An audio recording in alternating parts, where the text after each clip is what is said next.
واقعہ معراج شریف ایک بہت اہم اور مبارک واقعہ ہے جو نبی کریم کی زندگی میں پیش آیا۔ یہ واقعہ نبوت کے 10ویں سال مکہ مکرمہ میں پیش آیا جب اللہ تعالیٰ نے اپنے پیارے نبی کو مکہ سے بیت المقدس اور پھر ساتوں آسمانوں سے آگے عرش مول تک سفر کروایا۔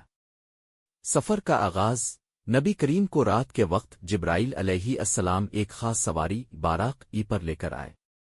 براق ایک تیز رفتار جاندار تھا جو پلک جھپکنے میں دور دراز سفر طے کرتا تھا۔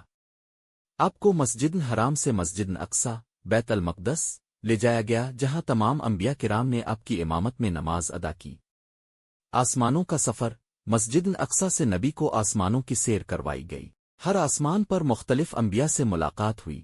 پہلے آسمان پر حضرت آدم علیہ السلام، دوسرے آسمان پر حضرت عیسیٰ علیہ السلام اور حضرت علیہ السلام، تیسرے آسمان پر حضرت یوسف علیہ السلام، چوتھے آسمان پر حضرت ادریس علیہ السلام، پانچویں آسمان پر حضرت ہارون علیہ السلام، چھٹے آسمان پر حضرت موسیٰ علیہ السلام، ساتویں آسمان پر حضرت ابراہیم علیہ السلام جنہیں خلیل اللہ کہا جاتا ہے۔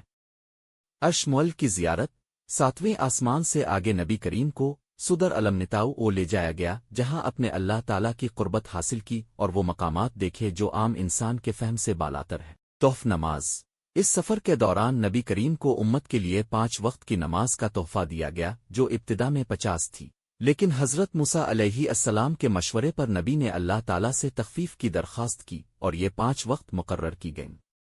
واپسی یہ پورا سفر ایک رات میں مکمل ہوا۔ جب نبی نے قریش کے سامنے اس واقعے کا ذکر کیا تو بہت سے لوگ شک میں پڑ گئے، لیکن جو ایمان لائے ان میں حضرت ابوبکر صدیق پیش تھے جنہوں نے فوراً اس بات کی تصدیق کی۔